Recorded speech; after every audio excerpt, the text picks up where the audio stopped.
In the spring of 2011, in the administrative district of Penrose County, Pennsylvania, a low-level contract archivist named Erin Calloway was assigned a simple but tedious task. The job involved cataloguing materials left behind in the basement of a long-defunct county records building slated for demolition. The structure, built in 1947, had housed everything from zoning permits to census rolls and had served as a bureaucratic catch-all for nearly 6 decades. By the time Calloway arrived, the plumbing had long since collapsed.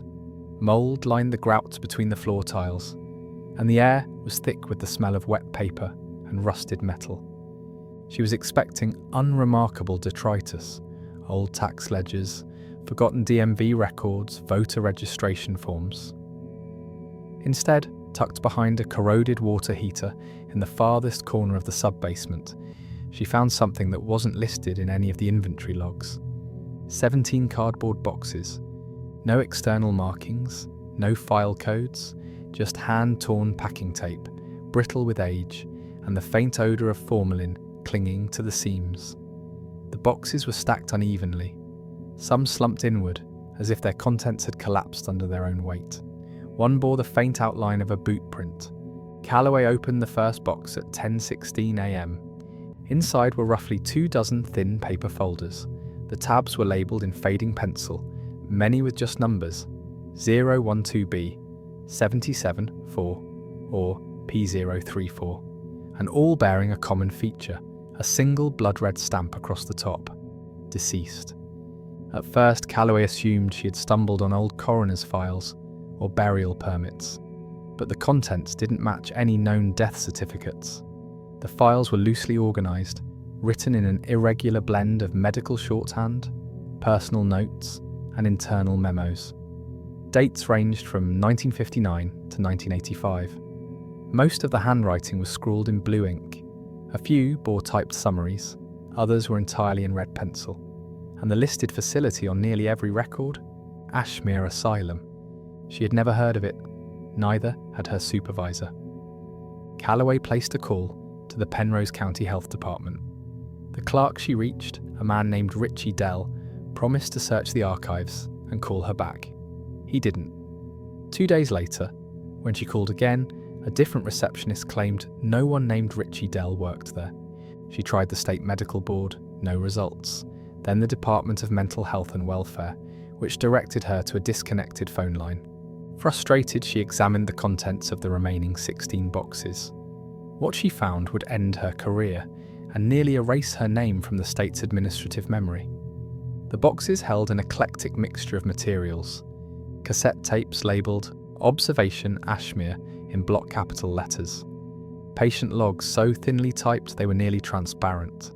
Photocopies of architectural blueprints for a facility that didn't exist on any state or county zoning record, and medical tools, dozens of them, in plastic trays, forceps, calipers, devices she couldn't identify, with dried yellow tags attached by brittle wire. One label simply read, Suite B, Mirror 3.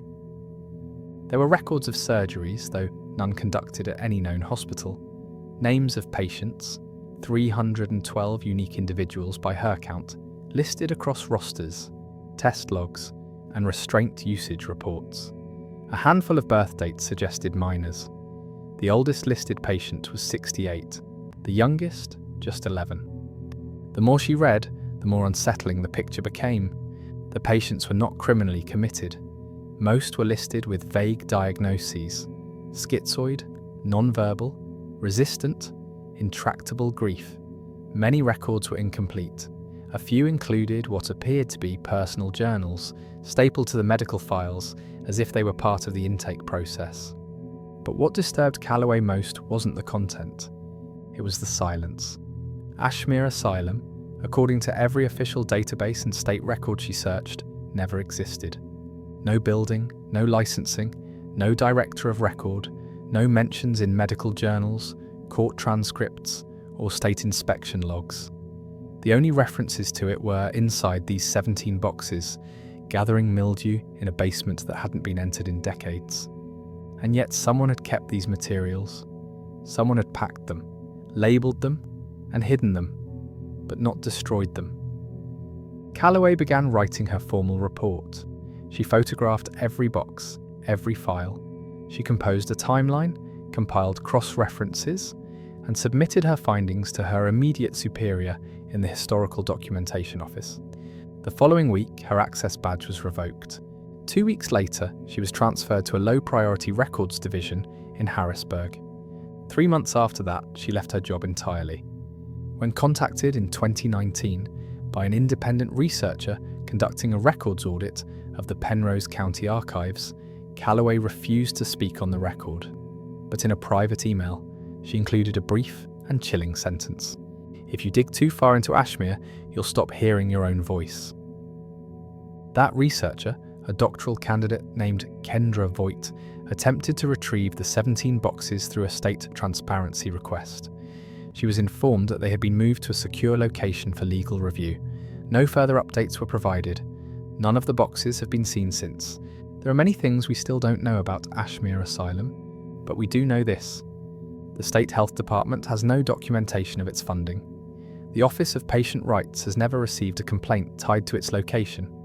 The Department of Infrastructure has no record of construction, electrical permits, or waste management in the Crofton region matching Ashmere's scale or timeline. And yet, over a period of 25 years, 312 people were institutionalised, treated, and ultimately disappeared under its care. Their files were not destroyed. They were preserved, hidden, sealed away in a corner of a dying building by someone who wanted the truth to be forgotten, but not erased. There's a difference. To erase is to destroy, but to hide, that's a message. A message that says, you were never supposed to see this, but now that you have, you can't unsee it. This is where our story begins, and what comes next is worse than silence. What comes next is Ashmere. In 1958, the township of Crofton, Pennsylvania, had no mayor, no police force, no hospital. It was, at the time, an unincorporated rural settlement with fewer than 400 residents scattered across unpaved roads and timber-worn homesteads. Nestled in the dense stretch of forest between the Black Creek watershed and the now decommissioned coal belt, Crofton was quiet, poor, disconnected, which made it the perfect place to disappear something, or someone. In May of that year, a contract was filed through the Department of Welfare Development under the nondescript heading Special Care Facility, Region 3. The paperwork did not list the name Ashmere.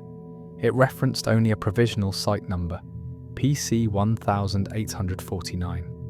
The application sailed through approvals in under 3 weeks, unusually fast for its complexity, and was finalised by summer. But the construction that followed didn't match any conventional blueprint. Ashmere was built in secret, yet entirely within the bounds of the law. It was done using a network of federal grants issued during the Cold War as part of the Post-Care Assimilation Act, a legislative byproduct of national security fears following the Korean War. The act itself was passed in 1955 and received little public attention. It allowed for the creation of transitional treatment centres, designed to house individuals deemed psychologically incompatible with post-war domestic life. In practice, it created a pipeline, a quiet one, a legal one that funneled forgotten people, especially veterans, indigent mothers, and those with disabilities, into institutions with little to no oversight. Ashmere was not an anomaly, but it was one of the few places where the paper trail thinned almost to nothing. Construction began in October 1958. Local labour was not used. All contractors were brought in from out of state, most listed under companies that dissolved within 2 years of project completion. No public notices were filed. No utility connections were recorded until 1960. The property was never listed on county tax rolls. Instead, it was registered to a defunct industrial holding company called Haviland Management Limited, which itself had no other assets. Aerial survey photos from 1959 show the early stages of a rectangular building taking shape behind a newly bulldozed access road, roughly 4 miles from the Crofton town line. The site was buffered by state-protected woodlands and hidden behind a small man-made reservoir. The design was severe: low-rise, concrete-reinforced wings with windowless sides and a central core believed to house administrative offices. There was no chapel, no playground, no signs of a healing institution. It looked less like a hospital and more like a warehouse. Inside, according to former federal contractor ledgers, the facility was fitted with dozens of single-occupancy cells, high-voltage lighting systems, and a complex internal ventilation network far more advanced than what was needed. Some invoices list purchases like isolation gurneys, sound cancellation drapes, and sensory intake calibration units. By the time the final invoice was processed in late 1960, the total cost of Ashmere had exceeded $8.4 million in adjusted modern dollars. No ribbon-cutting ceremony, no dedication plaque. The building simply opened, and from that moment on, it began to fill with people who would never leave. The earliest rosters recovered from the 17 boxes found in Penrose County suggest that Ashmere's first wave of patients included several categories of individuals, none of whom were legally charged with crimes. Among them were women institutionalized for moral instability, often young mothers who had conceived out of wedlock or refused arranged marriages.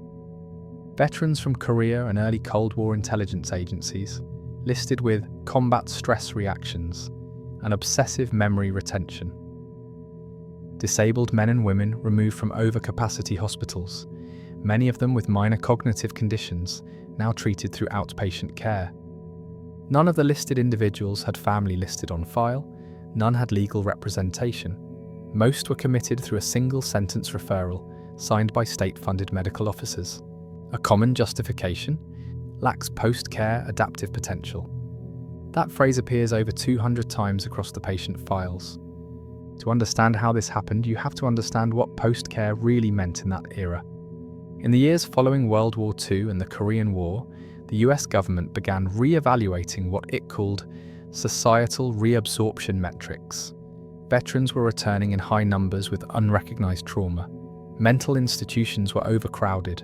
There were political fears, the belief that unregulated minds posed a threat to Cold War stability. The Post-Care Assimilation Act was designed as a legislative pressure valve, and Ashmere was one of its darkest consequences. Under the Act, a patient could be deemed non-criminal but incompatible, meaning they did not fit within the expected framework of domestic, workplace, or educational systems. From there, they could be routed to facilities that operated under medical exemption laws, institutions allowed to function outside normal hospital licensing regulations. Ashmere, by 1962, was operating entirely without state inspection. Its funding came through anonymized Department of Defense disbursements, routed through shell subsidiaries of a pharmaceutical contractor, later blacklisted for unethical trial testing. And the people inside, hundreds of them, were no longer visible to the outside world, because technically, they didn't exist. In an interview conducted in 1994, never aired publicly, historian Leonard Krauss described Ashmere this way: "It wasn't built to heal, it was built to contain. There's a difference." He pointed to the language used in early internal documents. Patients were not called residents or clients, they were called subjects. Wings were not referred to as wards or units, but compartments. There was no mention of therapy sessions. Instead, the logs focused on compliance duration, reorientation benchmarks, and sensory fatigue resilience. This was not the language of care, this was the language of observation. A pattern becomes clear across the files. Ashmere's staff were not nurses or therapists, they were operators. Doctors rarely signed notes with full names. Most used initials or numeric codes. Some had no medical degrees at all. One document lists a head of operations simply as Director E. Canfield. No license was ever verified under that name. The more we read, the clearer it became. Ashmere wasn't a hospital, it was a program, one that used psychiatric justification to detain individuals indefinitely. Not for their own well-being, but to test, to monitor, and in some cases, to erase. By 1964, the average stay of a patient at Ashmere exceeded 7 years. And by 1966, at least 38 patients were officially marked unreturned. That is the word they used. Not discharged, not deceased, unreturned. There is no recorded protest, no legal challenge, no articles written. Because Ashmere was invisible by design, not just physically, but linguistically. The terminology used to describe its operations was built on legal grey zones. The word facility replaced institution. Adaptive care replaced isolation. Compliance enhancement replaced forced sedation. It was a place where euphemism became the instrument of suffering. And for 25 years, it operated without public accountability. What makes this story particularly chilling is that it wasn't driven by sadism, or religious fervour, or even corruption in the way we usually understand it. It was driven by design. Ashmere was the result of hundreds of small decisions, most made by people who believed they were doing something necessary, protecting society, maintaining order, preserving stability. It's tempting to think of horror as the product of chaos, but the deepest horrors come from systems, from rules, from legislation. And Ashmere was built by the law, brick by legal brick. By 1970, Ashmere had grown to house more than 200 individuals, but no one in Crofton remembers the facility. No one interviewed recalls ambulances, visiting family or patient transport vans. And when shown archival photographs of the building's exterior, most residents responded with the same phrase, "That wasn't there," as if it had been invisible in plain sight. This is how evil hides, not in darkness, but in paperwork, in forms signed in duplicate, in the space between a statute and its interpretation. Ashmere's charter, such as it was legal, hidden inside an act passed for national protection, worded in a way that no one read closely. And so it grew, and so it filled, and so it disappeared. Next we moved to 1962, when a girl referred to only as patient 0483 was admitted. Her case file is the first to reference a place called Lower B, a floor no blueprint ever confirmed, but one that several patients would never return from. In 1962, the lower levels of Ashmere Asylum were not spoken of in staff meetings. There were no printed maps, no keycard access panels, no floor designations on evacuation plans. But within internal construction orders filed in late 1961, the words B4 reconstruction soundproofing, vibration insulation, multi-stage intake system appeared beside invoices for concrete slurry, iron door hinges, and 13 units labelled Total Deprivation Capsule, MK.I4. No medical staff were assigned to these purchases, only internal routing codes. The signatures authorising the build were redacted in heavy black ink by the time they surfaced in the 2011 Penrose County document dump. Still, the pattern was unmistakable.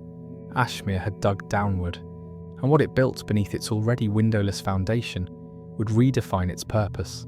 Her name is not known, but on intake documents dated April 9, 1962, she is referred to as patient 0483, a 16-year-old girl, committed by her parents for chronic disobedience, verbal instability, and delusional episodes concerning windows and strangers.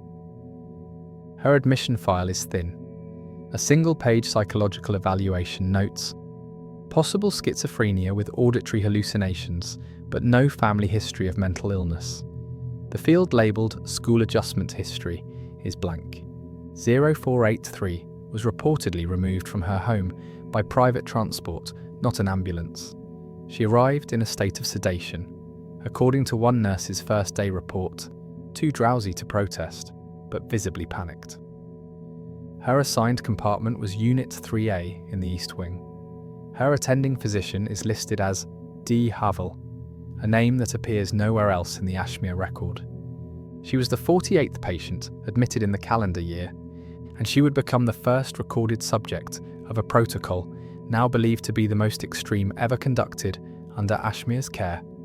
A protocol designed not to sedate the mind, but to erase it.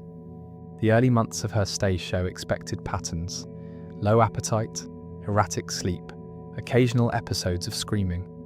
Behavioural notes mention mirror avoidance, pattern sketching, and a disturbing habit of mimicking other patients' voices, often hours after hearing them only once.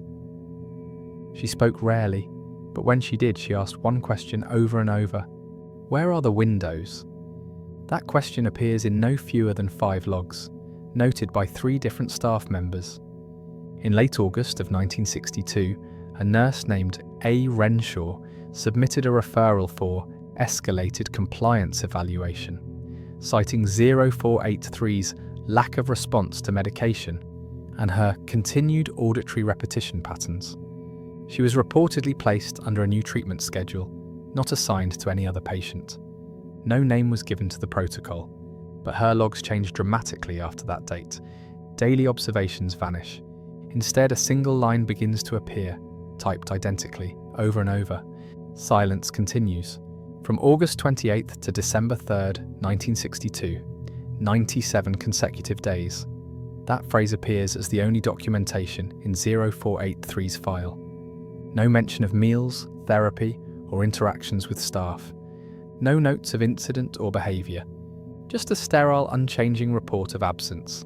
Silence continues. When questioned years later in a confidential deposition, a former janitorial worker assigned to Ashmere between 1961 and 1964 recalled a hallway with black doors and no numbers.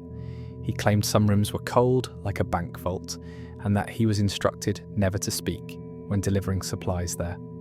He described the lighting as flickering from above, but never from inside the rooms. He also remembered the girl. He remembered her voice.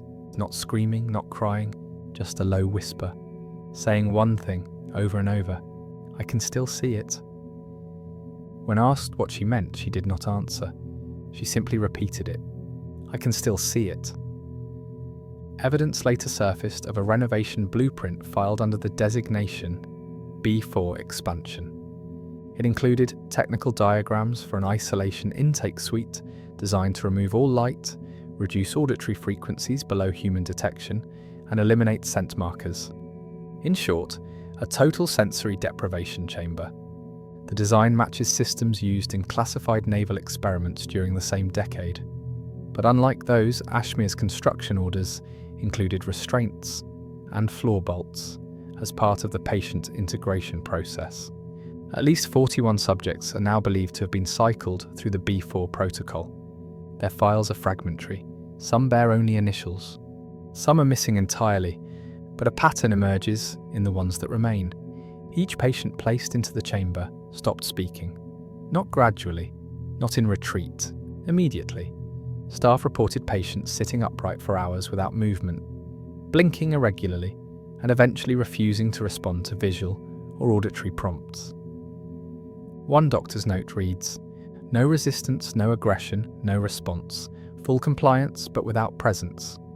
0483 was the only one whose log survived intact, and hers lasted the longest. After more than 6 months in March of 1963, her entry changes. Not a word, just a change in format. The sentence, "Silence continues," was now written in all capital letters. A copy of the page recovered from box 6 shows the type was misaligned, as if the key had been struck too hard. In April, her file notes one thing: de-escalation attempt failed, return recommended. Returned where it does not say. By June, her name is removed from the official roster and listed in the external transfer register. The line under Receiving Facility is blank. The final entry in her folder, handwritten in black ink, is just a timestamp. 3:17 a.m, and beneath it, faintly scribbled, she mimics the static.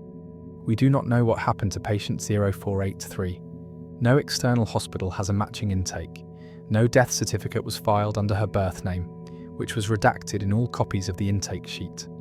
But in cross-referencing facility maintenance logs from 1965, a file appears noting the full replacement of audio and containment wiring, Suite B, Room 3. The request was urgent, labelled Emergency Remediation. The reason listed: subject-induced spontaneous resonance event, instruments compromised. That term, resonance event, has never been defined in medical literature. It is not a psychiatric term. It appears only once more in the Ashmere archive, and in both cases it is linked to patient 0483. Of the staff involved in B4 construction, 6 were transferred to facilities in New Jersey and Iowa. 2 others were never located again. One, Dr. Lester Holloway, was killed in a car accident 6 weeks after the protocol was launched. His death certificate lists loss of control during high-speed travel, but his vehicle had been parked at the time. In a ravine, doors open, keys in the ignition. His wife later reported that he had spoken of sleep echoes and mirror blinking, phrases that made no sense to her, but which matched terminology found in later Ashmere files. Another staffer, Judith Farr, was placed on indefinite leave after reportedly collapsing during a shift and refusing to open her eyes for 48 hours. Her only recorded words during recovery, "I heard someone speak in my voice." What makes 0483's case uniquely disturbing is not just the extremity of her treatment. It's the fact that the institution responsible for it never acknowledged its actions. Not in reports, not in audits, not in closure documentation. Her name is absent from every formal registry of care, and yet she is mentioned in over 24 internal memos, some dated years after her disappearance, always as a reference point, a caution, a failed threshold. One document marked Tier Viability Rejection Cases includes the following line: 0483 was the limit. Below her, language fails. We must ascend. What that means is unclear. The author of the memo is anonymous, but the phrasing is clinical, not poetic. It is the cold language of institutional policy and, most disturbingly, verbal mimicry of non-existent personnel. He reportedly refused to speak in his own voice during interviews, instead imitating the tone and cadence of others around him. When pressed on his work at Ashmere, he replied, "We never made them see us. We made them stop seeing us." In August of 1977, Ashmere's mirror study was officially terminated. Suite B was sealed, the mirrors were removed, all documents were archived under a special restriction code. When the facility closed 8 years later, none of Suite B's equipment was accounted for in the salvage manifest. It is presumed destroyed, but no photos of the chamber interiors were ever found. Only diagrams, only transcripts, only voices. Thematic reflection. What made Suite B so terrifying wasn't the cruelty, it was the precision, the slow erasure of the self through institutional methodology. A mirror, something familiar, weaponized by proximity and isolation. A reflection that did not comfort or reveal, but hollowed. In the end, the subjects didn't disappear. They became vacant, not killed, not injured, not tortured in any traditional sense, just emptied. And from that emptiness, Ashmere learned something. Because in the aftermath of Suite B's failure, a new theory emerged within its research division. One that didn't require mirrors, only silence, only observation, and placement. Because not every subject needed to be studied in a cell. Some, they believed, could be studied in public. The next phase was known only by one name, tier reorientation. And it would begin with the sudden death of a nurse, and an anonymous call to her family, 2 years after her funeral. In the early hours of September 12, 1985, a single envelope arrived at the Pennsylvania Department of Health in Harrisburg. It was postmarked from Crofton. The return address bore the name of a building that, for over 2 decades, had officially not existed. Inside the envelope was a single-page typed letter. It was brief, clinical. It read, "To whom it may concern, effective immediately, the Ashmere Rehabilitation Centre is terminating operations. Due to unsustainable infrastructure conditions and a decline in resident intake, the facility is no longer viable. All remaining patients have been transferred or discharged. Please direct future correspondence to Acting Director S. Delmott." The letter bore no phone number, no forwarding address, no closure plan or exit audits. Just a name, S. Delmott, and the word terminated. No media outlet reported the closure, no public record documented the patient discharges, and no formal investigation followed. Ashmere was gone, but its disappearance did not begin with a letter.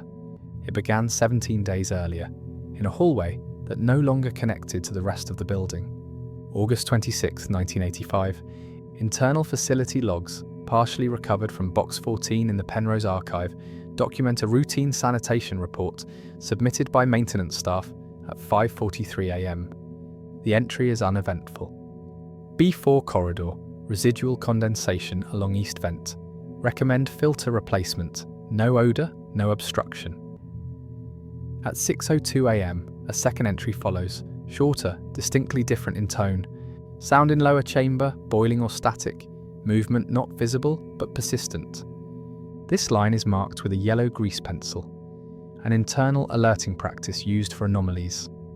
What happened between that note and the following morning is not officially documented, but a separate log filed at 10:38 p.m. that same day contains only 3 words: no exit 15. 15 individuals, 11 patients, 4 staff. None accounted for again. Facility schematics recovered from a January 1985 operations manual list the B4 corridor as non-occupational access. It was intended only for ventilation maintenance, according to the manual. However, this conflicts with requisition orders filed in July of that year, showing over $8,000 spent on reinforced doors, pressure seals, and electromagnetic locking systems, all for the B4 junction. A janitor's report logged in August indicates he was denied entry to the area during routine sweeps. His name was Andrew Foley. He worked at Ashmere for 11 years. His staff record shows no prior disciplinary actions, no mental health concerns. But the week following the no-exit incident, Foley stopped reporting for work. 3 days later, his home was found unlocked. In the living room, a letter was discovered, folded and unsent, addressed to someone named Lydia. The paper was water-damaged but legible. The letter read, "Lyd, something's not right here. They say B4 isn't connected anymore, that the hallway doesn't lead anywhere, but I cleaned it last Thursday. I left my cart there. It's gone. When I knocked, the wall felt soft, not warm, just soft, like the air was thick. I could hear something. It sounded like water boiling, but it wasn't wet. It was dry like steam inside metal. I didn't go in. I don't know if I can go back. If I don't come home after Friday, don't come looking. Please, I mean it, don't." 2 days later, Andrew Foley's body was discovered in Quarry Hill, 5 miles northeast of Ashmere. His clothes were intact. His wallet was found inside his jacket. The cause of death, drowning. The quarry, however, had been dry since 1973. After the incident, internal traffic to the lower levels of Ashmere ceased entirely. The B4 corridor was sealed. Staff logs show a drastic reduction in night rotations. Supply orders abruptly cancelled. 2 psychiatric staff members were reassigned to off-site record consolidation. One, Dr. Lena Krauss, was listed as emotionally compromised following corridor event. She was institutionalized 6 months later under observation for mirror-bound dissociation with exposure response. The same terminology had appeared during the final years of the mirror study.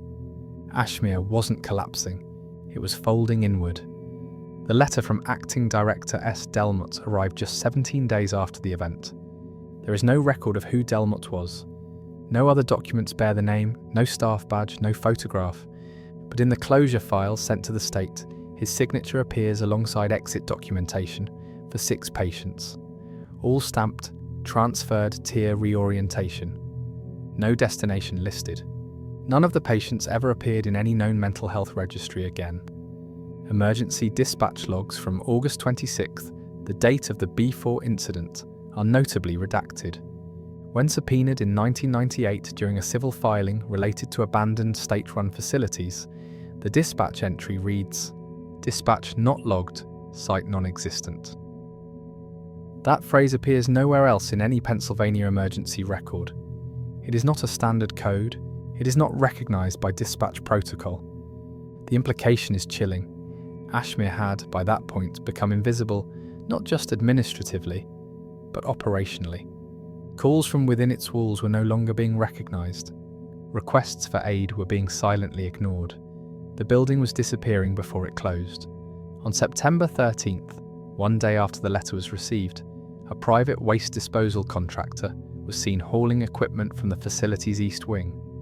According to local witness accounts, no government personnel were present. One resident, Carlina Morrissey, described seeing sealed bins with heavy lids loaded into a dark green truck.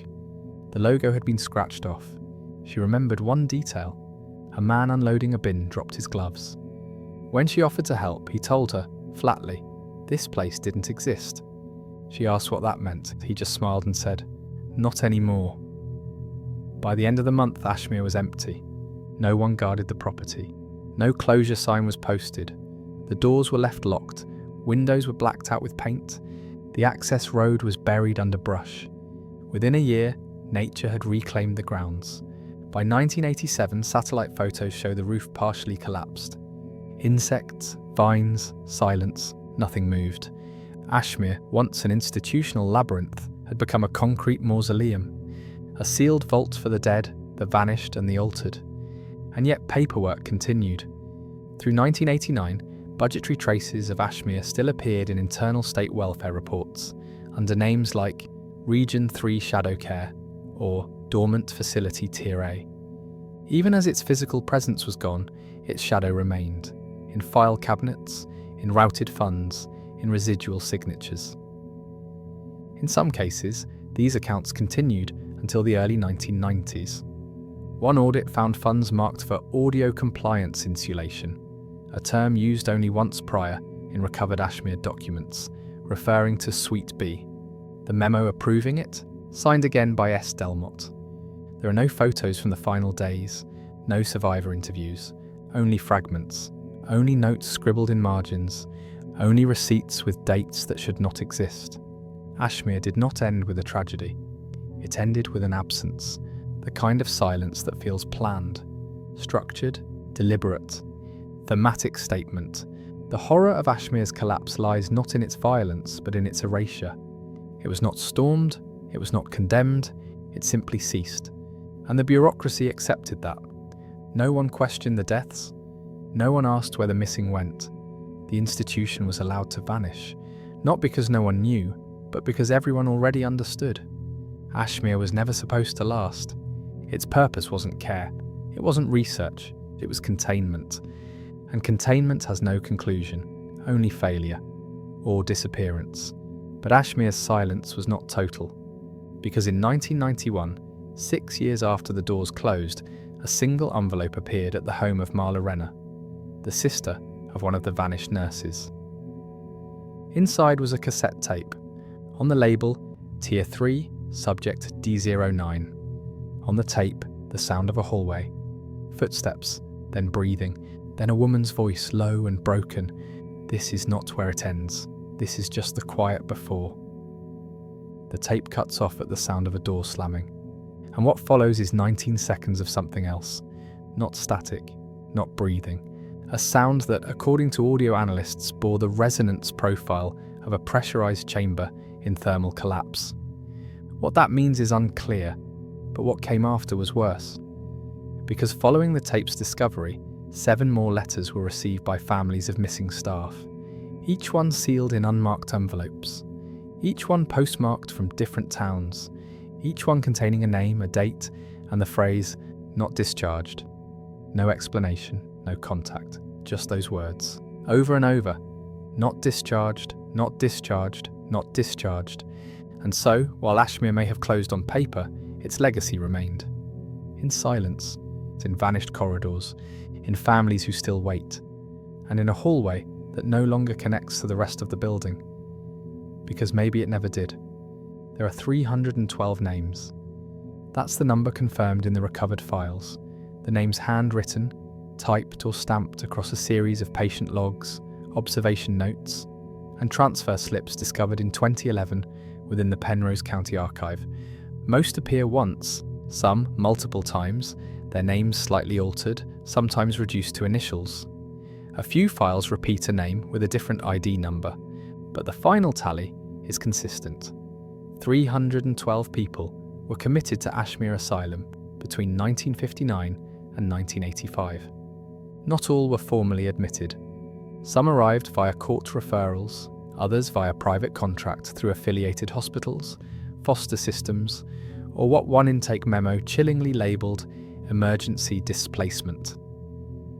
Yet regardless of how they entered, nearly all left the same way, stamped, in red ink, resolved. The files do not say how, no medical notations, no autopsy reports, just that word, resolved. In some cases, it's followed by a date, in others by nothing at all. The earliest of these appears in 1962, the last in August of 1985, just 2 weeks before the facility closed. In total, 241 of the 312 names carry the red stamp. That's nearly 77% of all documented residents. Not discharged, not transferred, not deceased, at least not officially, just resolved.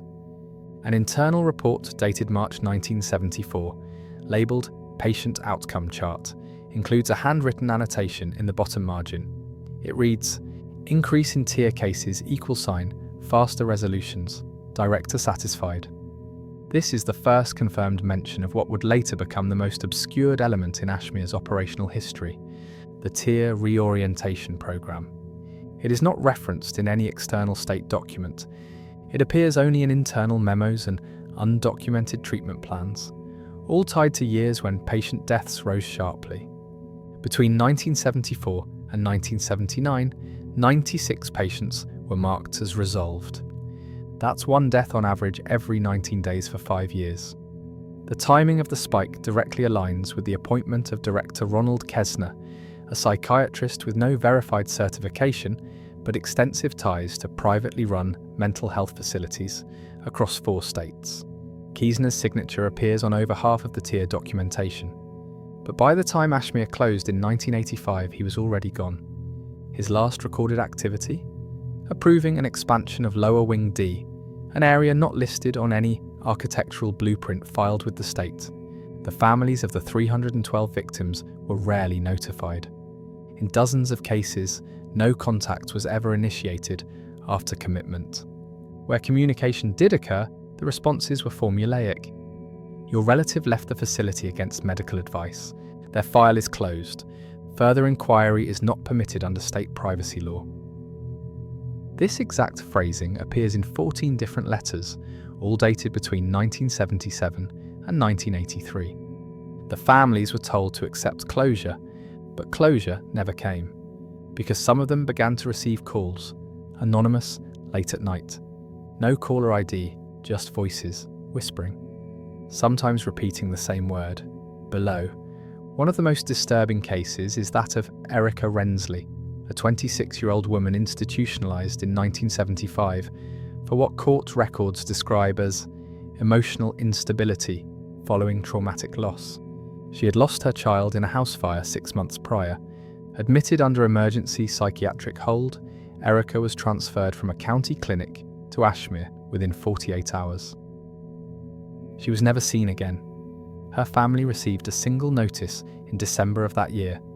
Patient Erica Rensley has discontinued participation in rehabilitative care, discharge classified unsupervised. But in 1981, her younger brother, then 18, received a phone call. The voice on the line whispered, "She is still below, but she doesn't speak anymore." The call was traced to a disconnected line registered in Crofton. The phone company had no record of an active number. 2 other families, unrelated, documented similar calls in personal journals later submitted as part of a civil action filed in 2004. Both described a woman's voice, calm, measured. Each call ended the same way. They are quiet now, all of them, calmer than death. Both families wrote down the name the caller gave. Annalise. That name, Annalise, appears nowhere in the Ashmere payroll database. No employee by that name is listed in any official documentation.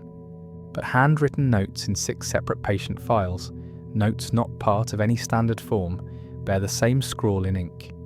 Annalise saw to her care. The handwriting matches across all 6.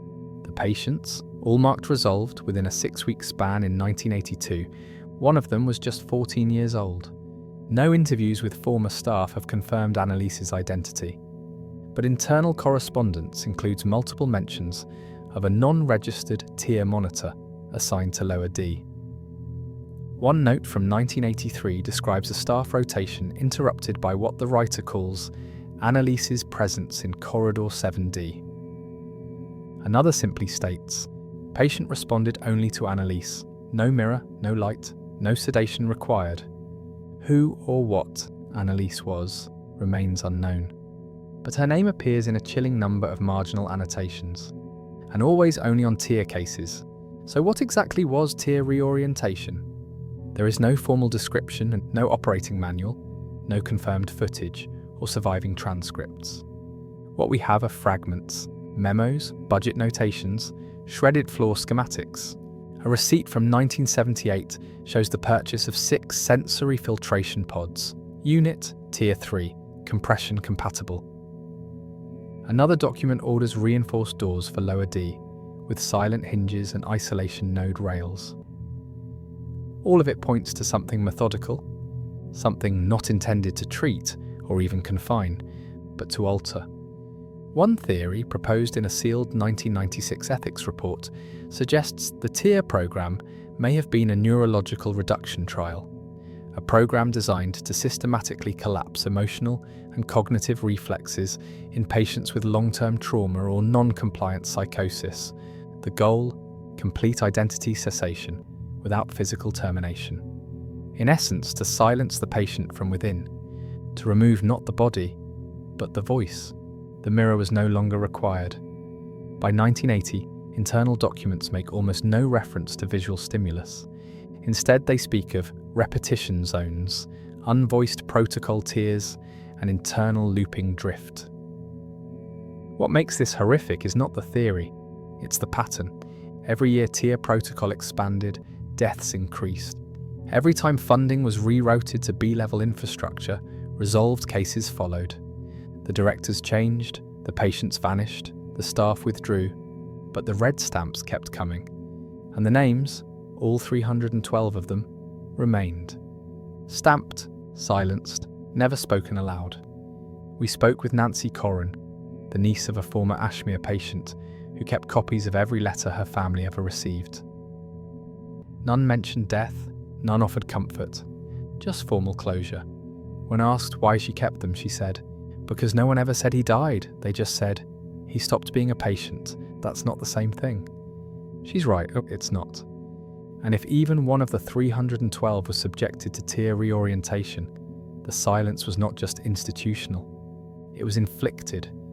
What makes the horror of Ashmere so insidious is that the records do not scream. They whisper. A single word, a red stamp, a missing date. But over time, those whispers add up. They form a pattern, a ritual, a structure built on compliance, not cruelty, which in many ways is worse, because cruelty implies intention. But compliance is policy, and policy does not grieve, it processes, it closes, it stamps. The final patient roster contains no eulogies, just names, some first and last, some initials, some reduced to a number and a dash. Every one of them was processed. Most were never buried. Some were never even declared dead, just resolved. And yet, the silence is not perfect, because hidden among the files, in a weathered manila folder marked "Tier Rejected," there is a note. It's written in graphite pencil, with a slight rightward slant, the handwriting of someone unused to writing often. There is no salutation. It reads, "Some of them didn't go all the way down. Some of them stopped right before. You can still hear them if you stand in the hallway near the locked door, but you have to stay quiet. You have to match the silence to get in." The folder contains no other documents, just that page. And at the bottom, scribbled so faintly it's nearly invisible, is a single name. Annalise. The town of Crofton, Maine had always been unremarkable. A coastal mill town with fewer than 8,000 residents, its reputation never extended far beyond the paper industry that built it.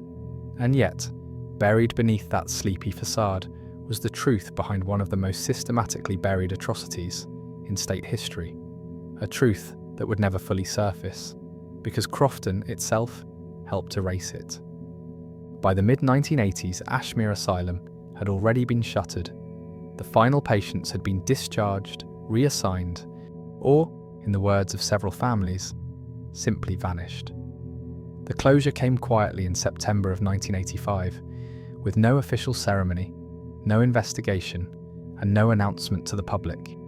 There was no mourning, no accountability, just silence. Then came the fire. On March 19, 1986, an overnight blaze consumed the City Records Office housed in Crofton's historic courthouse. The fire began shortly after 2 a.m. in the Eastern Wing, the section that stored municipal archives dating back nearly a century. By the time the volunteer fire brigade arrived, flames had already breached the second floor. The fire was contained by morning, but not before nearly 70% of the archives were reduced to soot. In the immediate aftermath, the official statement was swift and definitive: electrical short circuit, exacerbated by poor insulation in an outdated breaker panel. A tragic accident. No one injured, case closed. But it wasn't that simple. Over the years, fragments of photographs from that day, many preserved in a local high school journalism class project, began to surface online. These images showed evidence that contradicted the original report. Metal file cabinets that had clearly been forced open and emptied before the blaze, sealed evidence containers melted but intact, blackened filing systems, with scorch marks beginning at ground level, not the ceiling. Most chilling were the wide-angle shots taken from a fire truck's mounted camera. Several of the building's windows had been pre-smashed, as if ventilation had been intentionally created for the fire to spread. Then there was the timing. The fire came just 6 months after Ashmere's closure, specifically 183 days. The same number stamped in a red-circled memo issued by the Crofton City Council in September 1985. The memo, now stored digitally in the State University Archive, had been titled Mitigation Procedure for Hazardous Infrastructure. It listed various facilities deemed outdated or non-compliant with evolving fire safety codes. But one building on the list had a curious note next to it.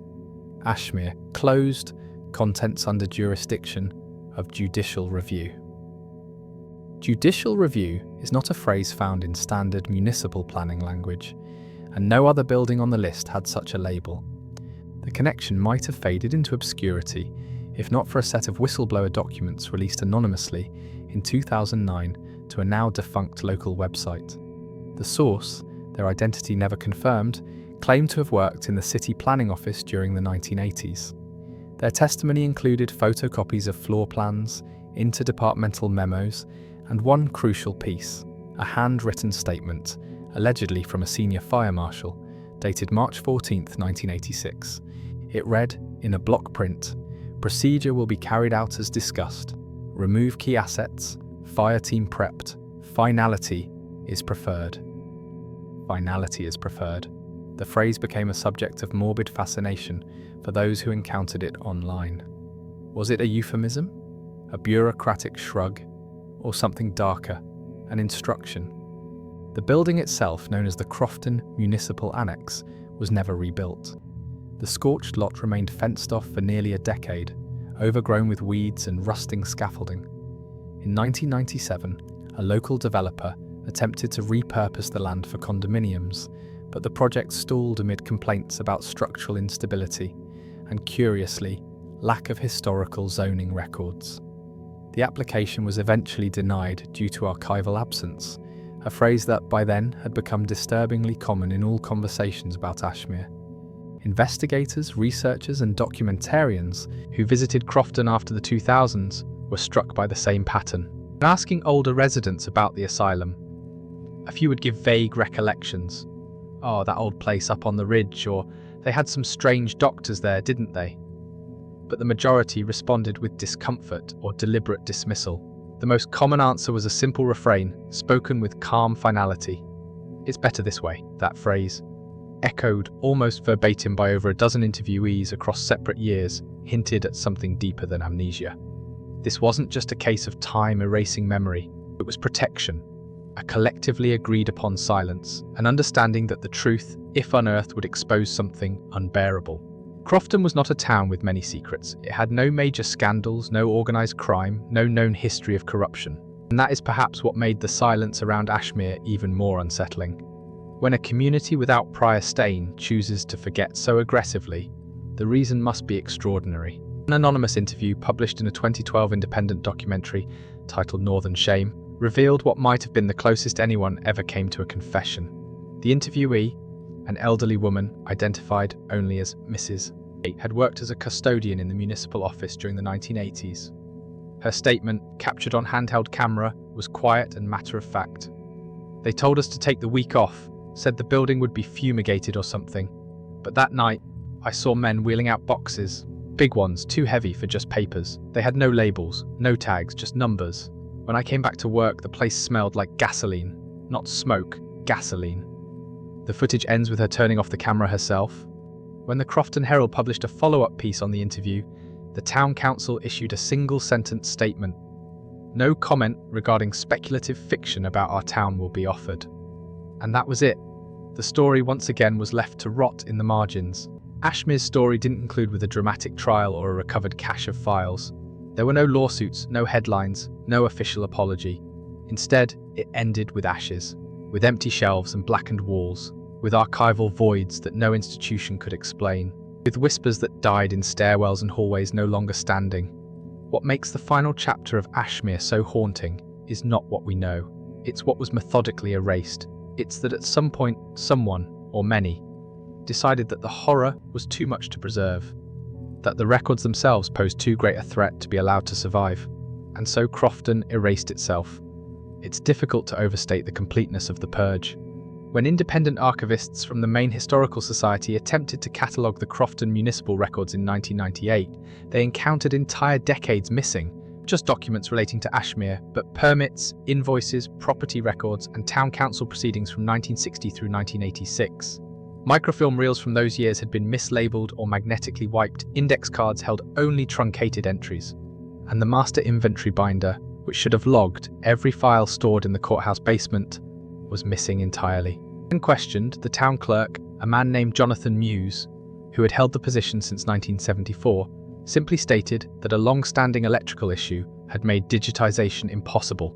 Yet when local journalists requested maintenance records to verify the problem, they were told those records had also been lost in the fire. One file that did survive, barely, was an insurance claim submitted to the state 1 week after the blaze. The form had been misfiled under a misspelled address and was recovered only due to a clerical error. In it, the total loss estimate was declared at $1.2 million. But the claim included a peculiar footnote, a line item of $52,000 for confidential assets requiring non-standard disposal. No further explanation was attached. There were no photographs of these assets, no tracking numbers, and no indication of what they had been. The insurance company, when asked decades later, could not account for the language. Their records had been digitized in 2005, and anything predating 1990 had been discarded.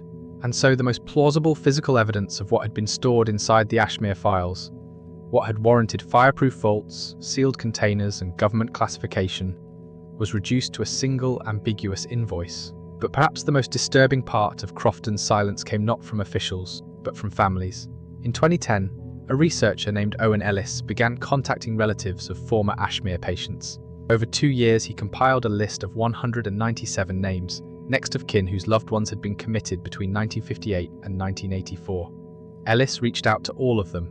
What he found was not confusion or anger, but avoidance. A full 83% of respondents refused to answer follow-up questions. Many hung up immediately. Others simply said, "I don't talk about that." The handful who did respond offered only fragmentary memories. A brother who'd stopped writing letters in 1973, a mother who died of heart failure the same week her daughter was admitted. One man said only, "They called it therapy, but she never came home." Some of the most damning material never made it into Ellis's final publication. He claimed, in a 2014 radio interview, that 2 families threatened legal action if he pursued his research. One said that someone came to their door shortly after they filed a records request. No badge was shown, no name was given, but the message was clear: let it go. By then, the name Ashmere had all but vanished from official discourse. The state did not recognize it as a protected historical site. Its grounds were listed as undeveloped land, and no historical plaques or registry markers existed. Even maps from the Department of Health Services, which listed former hospitals and sanitariums by location, listed only the coordinates. Parcel 16B, vacant. Satellite images taken between 1995 and 2020 show how the land changed. First came the levelling of the ruins, a process that, curiously, was never recorded in town minutes or municipal budgets. Then the planting of long grass, then fencing, then the erection of a metal sign, plain and blank, facing away from the road. Today, nothing remains. Visitors who attempt to access the site are warned off by no trespassing signs and heavy chain-link gates. There are no walking paths, no remnants of buildings, no markers, only the land, flat, silent and empty. There is one remaining photograph of the interior, taken in 1982 by a state fire inspector. The image, never intended for public release, was filed as part of a routine safety audit and stored in a separate building. It shows a hallway deep inside the administration wing. The lights are off. The walls are green tile, and at the far end of the hallway is a metal door, slightly ajar. Scrawled in chalk across that door, hurriedly, crudely, are two words: do not. There is no file explaining what lay behind that door, no blueprint, no room number, just that image. A hallway lost to fire, a message that no one followed. And maybe that is the final horror. Ashmere didn't just disappear, it was erased. Not in haste, not by accident, but systematically. Records destroyed, interviews silenced, entire histories buried or brought into silence. What survives is only what slipped through cracks. A mislabeled memo, a scorched photograph, a phrase whispered too late to be intercepted, and yet, it's enough to suggest the scale of what happened. 312 confirmed patient deaths, dozens more unaccounted for.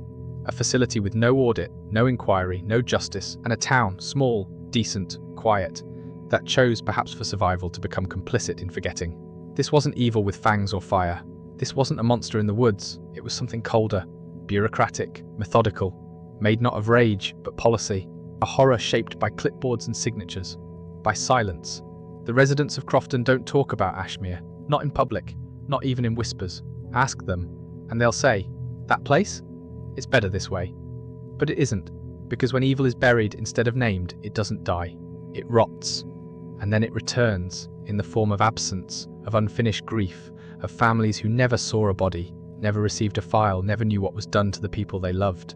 And that absence, that gaping wound in the records, in the land, in the memory, is all that remains of Ashmere, a place that existed, a place that harmed, not hindered, by the town it belonged to. And in the end, all that's left is a number. 312. No names. No graves, no closure, just the number. And a town that burned its own records to forget.